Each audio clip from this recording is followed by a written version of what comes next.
오늘 우리에게 주시는 하나님의 말씀은 빌립보서 3장 19절과 20절의 세 번역입니다. 우리 두 절입니다. 그냥 전체가 한 목소리로 봉독하겠습니다. 그러나 우리의 시민권은 하늘에 있습니다. 그곳으로부터 우리는 구주로 오실 주 예수 그리스도를 기다리고 있습니다. 그분은 만물을 복종시킬 수 있는 권능으로 우리의 비천한 몸을 변화시키셔서 자기의 영광스러운 몸과 같은 모습이 되게 하실 것입니다. 아멘. 오늘날 이 세상의 특징을 언급하는, 설명하는 단어, 사실은 이 세상의 특징이라기보다는 솔직히 이 세상의 위기를 설명하는 단어 가운데 하나가 파편화라고 하는 단어입니다. 제가 설교 시간에 가끔 사용을 해요. 파편화. 조각으로 깨진다는 뜻입니다. 그래서 지금 이 세상이 공동체, 또 공동체성이 깨져나가면서 개인주의가 가득한 세상이 되어가고 있다. 그런 세상을 설명하는 개념이 파편화예요. 근데 우리가 사용하는 말 가운데 이 파편화를 설명하는 말이 아마 각자도생이라는 말이 아닐까 생각합니다. 다른 사람 형편 살필 겨를 없다. 그냥 각자 스스로 자기 갈 길, 자기 살 길 찾자. 각자도생. 아마 이 말이 파편화된 세상을 드러내는 말이 아닌가, 그런 생각을 해봅니다. 그런데 여러분, 인류가 이렇게 극단적인 개인화로 인해서 파편화되고 붕괴해가고 있다는 위기가 이미 서구에서 감지된 건 수십 년 전입니다. 우리는 파편화되어서 망하고 있다.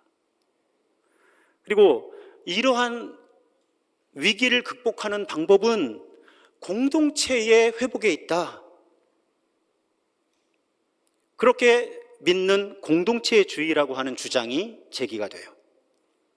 이 공동체주의에 대해서 목소리를 낸 대표적인 학자 중에 스코틀랜드 출신의 철학자 알레스데어 맥킨타이어라는 분이 계십니다. 이분의 대표 저서가 덕의 상실이라는 책이에요.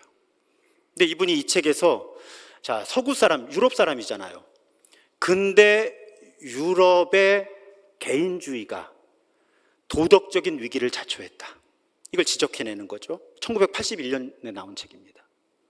서구의 개인주의화가 도덕적인 위기를, 이 세상의 도덕적인 위기를 자초하고 있고, 그래서 이 세계가 위기를 벗어나기 위해서는 높은 수준의 도덕성, 높은 수준의 윤리의식을 갖춘 공동체들이 세워지는 것이 필요하다. 그래야 세상이 산다. 그런 주장을 이 덕의 상실이라는 책에서 담아내요. 근데 이 책의 마무리가 이렇게 이루어집니다. 이 단계에서 중요한 것은 이미 우리에게 닥친 새로운 암흑 시대를 통해, 그러니까 어떤 학자들에게 20세기 후반 지구의 모습은 암흑 세계인 거예요. 그런데 이 암흑 시대를 통해 공손하고 지적이며 도덕적인 삶을 유지할 수 있는 지역 공동체를 구축하는 것이 중요하다. 그리고 마지막 암흑 시대 속에서도 미덕, 덕, 윤리의 전통이 공포를 이겨낼 수 있다면 희망의 근거가 전혀 없지는 않다.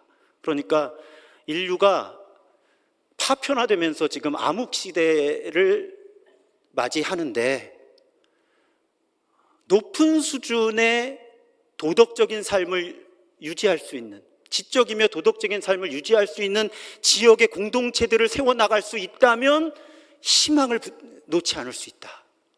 이렇게 책의 결론을 내는 거예요. 근데 그 마지막 문장이 이렇습니다. 우리는 고도를 기다리는 것이 아니라 또 다른, 틀림없이 매우 다른 성 베네딕토를 기다리고 있다. 고도, 사람 이름입니다. 아마 예전에는 좀 들어보셨을 것 같아요. 사무엘 베게트의 희곡이죠. 고도를 기다리며. 그 연극 봤는데요, 그냥 처음부터 두 사람이 나와서 계속 고도를 기다립니다. 고도가 누군지도 몰라요. 어떤 사람인지 설명이 잘 이루어지질 않습니다. 그냥 막연하게 고도가 나타나기를 기다리는 그런 극이 사무엘 베게트의 고도를 기다리며예요. 근데 이 맥킨타이어는 우리가 지금 기다리는 건 그런 막연한 존재가 아니라는 거예요. 그런 막연한 존재가 아니라 이 시대의 성 베네딕토가 우리에게는 필요하다, 이런 얘기를 하는 거죠. 그럼 그 말을 이해하려면 도대체 성 베네딕토가 어떤 사람인지를 우리가 살펴봐야 합니다. 여러분, 성 베네딕토는 5세기에 태어나서 6세기까지 살았던 사람이에요. 이분의 이 교회 역사의 기여는 한 가지입니다. 수도원 운동을 체계화시킨 사람이에요. 수도원 운동. 수요일부터 우리가 수도원 영성에 관한 말씀을 드릴 텐데, 수요 치유 예배 시간에 수도원이라고 하는 체계를 안정적으로 만들어낸 사람이죠. 그래서 지금도 베네딕트의 규칙서, 이런 거, 수도사들이 어떻게 살아야 되는지, 수도원 공동체는 어떻게 유지가 되어야 하는지, 이런 책들은 지금도 공동체를 이뤄가는 사람들에게 필독서라고 할 수 있습니다. 그런데 이 맥킨타이어는 오늘날 파편화된 세상의 위기를 극복하기 위해서는 이 베네딕토처럼 새로운 유형의 공동체를 이뤄나가는 사람이 필요하다는 주장으로 자기 책을 마무리한 거예요. 그러니까 이 성 베네딕토라고 하는 사람은 수도원 운동을 체계화시킨 사람이면서 사실은 이 파편화된 세상 속에서 어떤 공동체가 이루어져야 되는지에 대한 대안을 제시한 사람으로 받아들여지고 있는 거죠. 자, 이 베네딕토가 시작해서 체계화시킨 수도원, 이 베네딕트 수도원 지금도 있습니다. 많죠. 근데 그 표 가운데 가장 유명한 표가 이런 표죠. 기도와 노동. 이 기도와 노동이라는 두 가지가 베네딕트 수도원 공동체가 무엇을 하는 공동체인지를 제일 선명하게 드러내는 거예요. 수도사들이니까 기도하는 거예요. 그런데 수도사들이 노동을 하는 겁니다. 왜? 공동체가 유지가 되어야 하니까요. 그래서 지금도 수도원 공동체에 들어가면 노동을 합니다. 농사를 짓거나 아니면 손으로 무엇인가를 만들어내요. 그러니까 수도사들이 만든 것들이 이제 지역사회에 물물교환이 되거나 판매가 되면서 그렇게 수도원 공동체가 유지해 나갈 수 있는 거죠. 여러분, 이 시대에 또 지금도 마찬가지입니다. 수도원 공동체는 반드시 지역사회와 공존해야만 했어요. 왜냐하면 수도사들은 결혼을 안 하잖아요. 이 수도원 공동체가 지역사회와 원활하게 소통을 하면서 신뢰를 얻지 못하면 그 수도원은 그냥 그 시대의 문을 닫는 겁니다. 왜? 그 지역사회에서 누군가가 이 수도원 운동의 가치를 인정하고 나도 수도사가 되겠다고 그 수도원에 찾아오지 않는 한 수도원 공동체는 그냥 망하기 때문이에요. 그러니까 철저하게 지역사회와 공존하는 그런 공동체였다는 거예요. 그런데 이 중세를 지나면서 이 중세의 봉건적인 질서와는 아주 다른 공동체의 문화들이 만들어지면서 수도원 공동체는 세상에 속해 있기는 한데 이 세상과는 다른 공동체들이 만들어졌다는 거죠. 그러니까 지역사회와 끊임없이 소통하고 연대하면서도 그 지역사회와는 비교할 수 없이 탁월하게 높은 수준의 삶의 방식을 추구했던 사람들이 수도사, 수도원 공동체를 이룬 사람들이었다는 겁니다. 적어도 이 운동이 순수할 때는.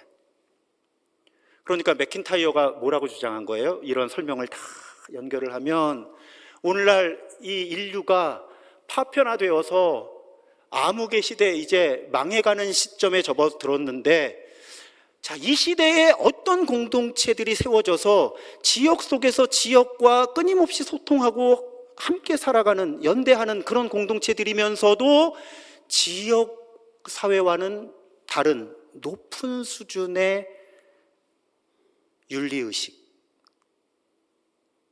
높은 수준의 삶의 방식, 그걸 오히려 지역사회에 선한 영향력으로 보여줄 수 있는 그런 교회들이, 목사니까 교회라고 하네요. 그런 공동체들이 세워지는 게 현대사회 붕괴의 대안이다라는 거죠. 여러분, 사실은 신약 성경의 교회들이 바로 그런 교회들이었어요. 오늘 본문에 보면 처음 그리스도인들이 자신을 하나님 나라 시민이라고 규정했다는 거죠.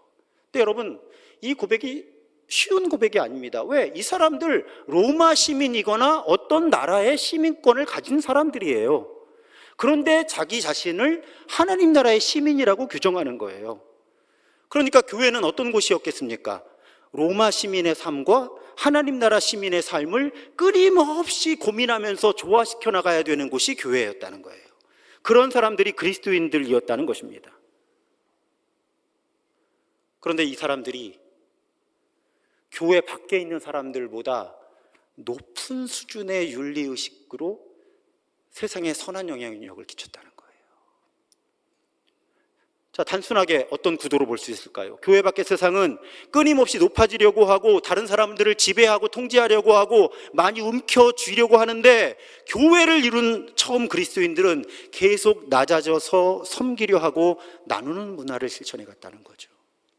여러분, 우리 성경을 보면 사실 처음 교회를 이룬 사람들은 정치, 사회, 경제적인 지위가 그리 높질 않았습니다. 가진 것이 그리 많지 않고 힘도 없는 사람들이 교회를 이룬 거예요. 그런데도 교회는 세상 속에서 그 세상의 일부분으로 공존하면서도 자기가 속해 있는 그 세상을 더 나은 세상으로 만드는 사람들이었다는 것입니다. 잘 생각해 봐야 되는 거예요. 처음 교회가 어떤 교회였는지. 여러분, 그 시대는 공개적으로 전도할 수 없었던 시대예요. 그리스도인이라는 이유로, 교회를 이루었다는 이유로 차별과 박해를 받아야 되는 시대였으니까. 그런데 사람들이 왜 교회로 왔습니까? 교회에는 자신들과 다른 사람들이 모여 있었거든요. 높은 수준의 사람들. 여기서 높은 수준이라는 것이 결코 많이 가졌고 사회적 지위가 높다는 것을 의미하는 것이 아닌 것을 우리는 압니다. 그런데 교회를 이룬 사람들은 적어도 자신들보다 높은 수준의 생각을 할 수 있는 사람들이었고, 자신들보다 높은 수준의 윤리적인 실천을 하는 사람들이었던 거죠. 그게 매력이 되어서 사람들은 차별과 박해를 무릅쓰고 교회라는 곳으로 모여들어 온 거예요. 물론 여러분, 문제가 생겼습니다. 특히 로마의 황제가 기독교를 종교 가운데 하나로 공인할 때부터 어떤 문제가 생겼죠? 교회에 너무나 많은 사람들이 모이기 시작했습니다. 교회에 많은 사람이 모이면 제자도는 반드시 약해집니다. 예수님을 따라 사는 사람들의 비율이 줄어들 수밖에 없었던 거예요. 그때부터 수도원들이 많이 늘어나기 시작하는 거예요. 왜? 이제 교회는 세상의 문화와 다를 것이 없어져 버렸다. 이제 교회는 높은 수준의 사람들을 기대할 수 없게 되었다. 어떻게 할까? 우리 광야로 가자. 거기서 정말 복음대로 살아내는 그런 공동체를 이루어 보자. 그때 수도원들이 급증하기 시작했고요. 교회가 타락할 때마다 수도원들의 가르침, 수도원들의 영성에서 우리가 어떻게 교회됨을 회복할까 하는 그 가르침들을 배우기 시작한 거예요.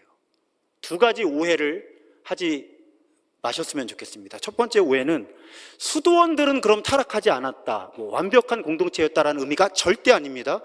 여러분, 움베르토 에코의 장미의 이름 같은 소설에 보면 수도원들의 타락도 극심했던 시대가 있죠. 그러니까 제가 지금 말씀드리는 것은 교회가 교회다움을 잃어버렸을 때 수도원으로부터 배웠다는 것이, 수도원 조직으로부터 배웠다는 것이 아니라 수도원들이 가꾸었고 지켜냈던 그 영성으로부터 배웠다는 의미예요. 두 번째 오해는 많은 분들이 수도원 하면 로마 가톨릭이라고 생각한다는 것입니다. 그렇지 않습니다. 아까 말씀드렸죠? 베네딕트가 언제 사람이라고요? 5세기, 6세기예요. 자, 로마 가톨릭과 우리 개신교회가 분리된 것이 몇 세기입니까? 16세기잖아요. 베네딕트가 수도원을 체계화시켰다면 개신교회가 태어나기 1000년 전부터의 일입니다. 그러니까 수도원으로부터 우리 개신교회가 배우지 못할 이유가 없는 거예요. 왜? 우리 사도신경도 같이 고백하죠. 왜? 사도신경이 고백된 것은 가톨릭과 개신교회가 분리되기 너무나 예전이어서 공통의 유산으로 받아들이는 겁니다. 그러니까 수도원 운동과 수도원 영성 역시 공통의 유산으로 받아들이는 거죠. 여러분, 개신교 수도원들도 많습니다. 이 두 가지 오해를 먼저 설명을 드립니다. 근데 여러분, 오늘 참 복잡하죠. 내용이 좀 많아요. 분량이 길진 않습니다. 내용이 좀 많죠. 오늘 설교의 제목이 하나님 나라의 콜로니예요. 근데 콜로니가 이제 외국어인데 우리말로 번역해서 쓰려니까 부담스러웠습니다. 왜냐하면 우리말로 번역하면 이게 식민지가 돼요. 근데 우리 식민지, 이 일제 강점기를 경험한 우리에게 식민지라는 단어가 지금 긍정적일 수가 없잖아요. 하나님 나라의 식민지라고 설교 제목을 하려니까 좀 부담스러운 거예요. 설교를 들으시면 이해가 되니까 괜찮은데 설교를 안 듣고 제목만 보면 오해를 할 수도 있어서 하나님 나라의 콜로니라는 단어를 그냥 그대로 사용했습니다. 제가 어떤 의미로 콜로니를 사용했는지 설명을 드리려고 그래요. 과거에 어떤 나라가 예를 들면 유럽이 남미를 식민지화할 때 먼저 그 남미에 A라는 나라가 B라는 나라를 식민지로 삼으려고 하면 특정한 지역에 콜로니들을 세우는 거예요. 그리고 그 콜로니에 자국민들을 보냅니다. 그럼 콜로니는 어떤 곳이에요? 지배하려는 나라와 지배를 받아야 되는 나라, 두 나라의 법과 제도가 공존하는 곳이 콜로니였어요. 그러니까 한 나라가 다른 나라를 통치해야 되는데 처음부터 국토 전체를 통치하기가 어렵잖아요. 그러니까 일단 콜로니들을 전진 기지처럼 세워서 그 콜로니를 기반으로 해서 통치 기반을 확장시킨 거죠. 콜로니라는 건 그런 의미예요. 그런데 6세기에 아일랜드의 수도사였던 콜롬바라는 분이 있는데 이분이 수도원들을 열심히 세워나가던 시기예요. 그때 아까 6세기라고 말씀드렸잖아요. 수도원들이 활발하게 늘어나고 제도화되고 정착되던 때가. 근데 이분이 본인들이 세워나가는 콜로니를 뭐라고 불렀냐면 오늘 설교 제목 그대로예요. 하나님 나라의 콜로니라고 부른 거예요. 수도원 공동체를. 그럼 어떤 의미로 수도원들을 하나님 나라의 콜로니라고 불렀을까요? 아까 콜로니의 원리를 기억하시면 좋아요. 자, 하나님의 나라가 이 땅에 이루어져야 되잖아요. 그런데 한 번에 다 이루어지질 않잖아요. 사람들이 말을 안 듣잖아요. 그러니까 콜로니가 필요한 거예요. 하나님의 나라가 이 땅에 이루어지는데 먼저 콜로니들이 세워져서 그 콜로니가 하나님 나라 문화를 만들어내고 하나님 나라 법에 따라 살고 그래서 그 콜로니를 중심으로 해서 점점 더 세상에 하나님의 나라가 만들어져야 되는 거죠. 그런 의미에서 콜롬바가 자기들이 세워나가는 수도원들을 하나님 나라의 콜로니라고 부른 거예요. 우리는 이 땅에 하나님의 나라를 이루어가는 그런 공동체다. 우리는 어느 지역에 분명히 세워지지만 그 지역 문화에 동화되는 사람들이 아니라 오히려 그 지역 문화 속에서 하나님 나라의 문화를 확장시켜 나가야 되는 사람들이다. 우리를 통해 우리 하나님 나라의 콜로니를 통해서 이 땅에 하나님의 나라가 이루어지는 것이다 라는 고백으로 수도원 공동체를 하나님 나라의 콜로니라고 불렀다는 거죠. 저는 이 시대에 교회들이 바로 그런 하나님 나라의 콜로니가 되어야 한다. 본래 성경적인 교회가 그런 하나님 나라의 콜로니였다는 것입니다. 우리가 다 성경적인 가르침을 잃어버린 거예요. 근데 앞에서 말씀드린 것처럼 세상이 파편화되고 망가질 때 그때 사람들이 수도원으로부터 본래의 정체성, 교회의 정체성을 회복하는 방법들을, 영성을 배워오기 시작하는 거죠. 특히 나치 독일이 독일을 지배하고 유럽을 어렵게 할 때 그때 사실은 독일 교회가 히틀러를 지지하잖아요. 히틀러를 지지해 주죠. 교회가, 독일 교회가, 국가교회 전체가, 일부 교회들을 제외하고는. 그런 교회의 타락 속에서 순교하기까지 저항했던 보네포 목사가 1935년에 한 편지에서 이런 글을 씁니다.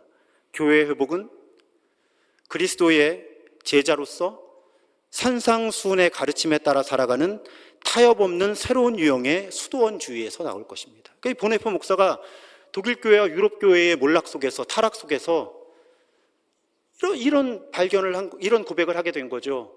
그리스도의 제자로서 산상수훈의 가르침에 따라 살아가는 타협이 없는 새로운 유형의 수도원주의가 대안입니다.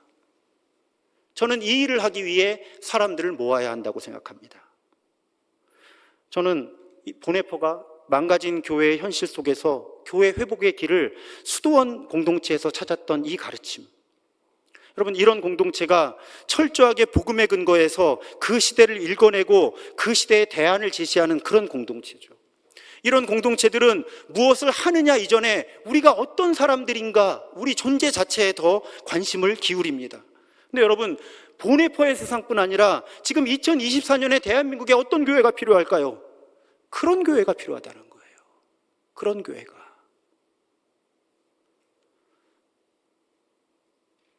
현대 교회뿐 아니라 현대 사회를 새롭게 하는데 수도원적인 영성을 가진 교회가 필요하다.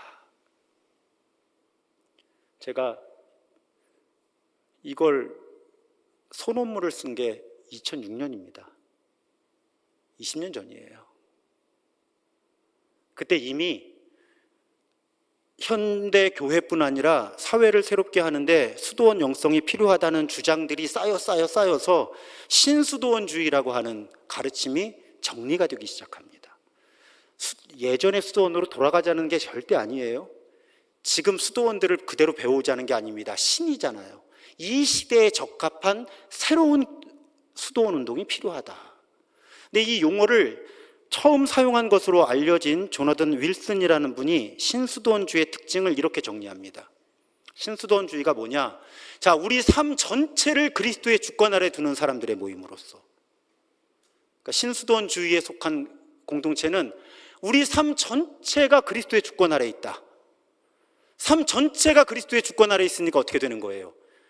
신적인 소명, 거룩한 소명과 세속적인 소명의 구별이 없는 거예요. 어떤 직업을 가지고 있고 어떻게 살아가든지 우리가 다 그리스도의 주권에 따라서 그리스도를 왕이라 고백하면서 살아가야 된다는 것입니다. 그렇게 모든 영역에서 살고 일하는 하나님의 온 백성을 대상으로 하는 것이 신수도원주의 운동이라는 거예요. 근데 이런 공동체의 특징이 뭐냐? 서로 권면하고 서로 바르게 세워주고 화해를 실천하는 사람들인데 소수 제자들이라는 거예요. 여러분, 교회 갱신을 주장하는 사람들의 거의 공통적인 주장, 관찰, 고백. 사람이 많아지면 교회가 되기 어렵다는 거예요. 사람이 많이 모일수록 성경적인 교회가 되기는 어렵다. 근데 왜 한국 교회는 그렇게 대형 교회를 이상화한 거죠? 그래서 이런 표현들이 다 그런 표현들인 거예요. 꼭 소수 제자들의 이런 표현이 들어가는 거예요. 왜? 대형 교회가 신수도원주의를 배울 수 있을까요? 어렵습니다. 아주 어렵습니다. 안 되는 건 아니지만 아주 어렵습니다. 그래서 소수 제자들의 모임인데 그곳이 즐거운 훈련의 장소가 되어야 한다는 거예요. 왜? 행복한 여정이니까요, 우리가. 예수님을 내 삶의 모든 영역의 왕이라고 모시면서 그분 뜻에 따라 사는 삶이 정말 의미 있는 삶이고 그렇게 이루어지는 세상이 정말 아름다운 세상이라는 걸 우리가 알고 믿기 때문에 이렇게 자발적으로 공동체를 이룬 사람들의 영적인 여정은 행복하다는 거예요. 하루아침에 되지 않으니까 훈련을 계속 받아야 되는데 그 훈련마저도 행복하다는 거죠. 왜? 그 의미를 알기 때문에. 그래서 그런 공동체는 마지막에 보면 깊은 신학적인 성찰과 그 성찰에 어울리는 삶의 헌신이 함께하는 곳이어야 한다. 그러니까 신학적으로 깊어져야 된다는 거예요. 그리고 그 신학적인 깨달음과 어울리는 삶의 헌신이 있어야 신수도원주의 운동을 함께하는 공동체라고 할 수 있다는 것입니다. 그러니까 앞에서 말씀드린 것처럼 개인적인 고백입니다. 하여튼 저는 목사로 부르심을 받은 대학교 4학년 때부터 지금까지 한국의 주류교회를 생각하면 아파요. 저는 힘들어요. 개인적인 고백이에요. 여러분들은 안 그러셔도 돼요. 저는 한국의 주류교회들만 생각하면 가슴이 무너져요. 그냥 눈물이 나요. 그러니까 뭘 공부하든지 뭘 기도하든지 다 어떻게 하면 성경적인 교회가 될까 여기에 계속 집중할 수밖에 없었어요. 그러다가 미국에서 공부할 때 2006년에 소논문 하나를 써야만 했는데 사실 잊어버리고 있었어요. 그 소논문의 결론이 수도원적인 영성을 살아내는 교회들이 오늘날 교회와 사회의 대안이다라는 결론을 담아서 제가 20년 전에 소논문을 썼었더라고요. 오늘 설교 준비하다 생각났어요. 그리고 그때 그렇게 기도하기 시작했었습니다. 하나님, 제가 목회하는 교회가 이런 교회가 되었으면 좋겠습니다. 그리고 잊어버리고 있었어요.